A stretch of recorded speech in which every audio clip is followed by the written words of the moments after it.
परीक्षा नहीं हुई, लेकिन आज नहीं तो कल होगी। ये कोरोना महामारी आज नहीं तो कल जरूर खत्म होगी। स्कूल कॉलेजेस कभी ना खुलें, ऐसा नहीं होगा। अभ्यास करते रहोगे तो कोई पछतावा नहीं होगा।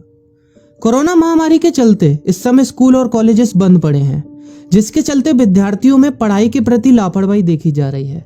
इसी को देखते हुए मुंबई के एक स्कूल में हमारे पुराणों में लिखित एक कहानी सुनाई गई और विद्यार्थियों को इस कहानी के जरिए एक मैसेज दिया गया, एक सलाह दी गई।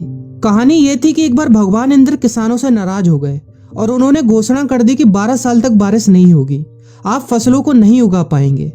भगवान इंद्र से किसानों ने विनम्रता पूर्वक विनती की।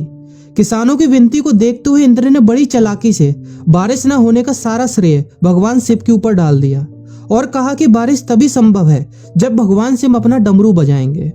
लेकिन इंद्रदेव भगवान शिव के साथ पहले ही गुप्त रूप से चर्चा कर चुके थे और उनसे किसानों के साथ सहमत नहीं होने के लिए भी अनुरोध कर चुके थे।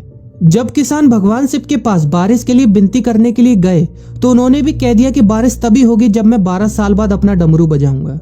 निराश होकर वापस लौटते किसानों ने 12 साल तक इंतजार करने का फैसला किया। लेकिन उनमें से एक किसान वापस लौटकर नियमित रूप से अपना काम कर रहा था, खेती कर रहा था, यहाँ तक कि बीज भी बो रहा था। अन्य किसानों ने यह देखकर उस किसान का मजाक उड़ाना चालू कर दिया। कुछ किसानों ने उससे पूछा भी कि आप अपना समय और ऊर्जा क्यों बर्बाद कर रहे हैं, जबकि आप जानते हैं कि 12 साल तक बारिश नहीं होने वाली। उस किसान ने जवाब दिया कि मुझे पता है कि बारिश के बिना मेरी फसल नहीं आएगी, लेकिन मैं ये सब केवल अभ्यास के रूप में कर रहा हूँ। 12 साल बाद मैं फसलों को उगाने और खेतों में काम करने की प्रतिक्रिया को भूल जाऊंगा। शरीर की काम करने की आदत छूट जाएगी और शरीर आलस का शिकार हो जाएगा। इसलिए मैं अभ्यास करता रहता हूँ कि जब 12 साल बाद बारिश होगी तो मुझे काम करने में मुश्किल नहीं होगी। जब इस किसान की यह बात पार्वती जी को पता चली तो उन्होंने भी चिंतित होकर शिव जी से कहा, आप भी 12 साल बाद डमरू बजाना भूल सकते हैं। यह सुनकर भगवान शिव भी चिंतित हो गए, इसलिए कहीं वो डमरू बजाना भूल तो नहीं गए, इसकी जांच करने की सोची और अपना डमरू उठाकर बजाने की कोशिश करने लगे।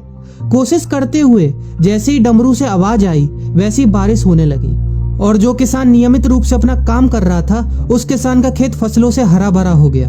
लेकिन बाकी सभी बारिश का इंतजार करते किसानों को पछतावा हुआ, क्योंकि उन्होंने अभ्यास करना भी छोड़ दिया था। इसी तरह 2 सप्ताह बाद, 2 महीने बाद या 2 साल बाद लॉकडाउन समाप्त हो जाएगा।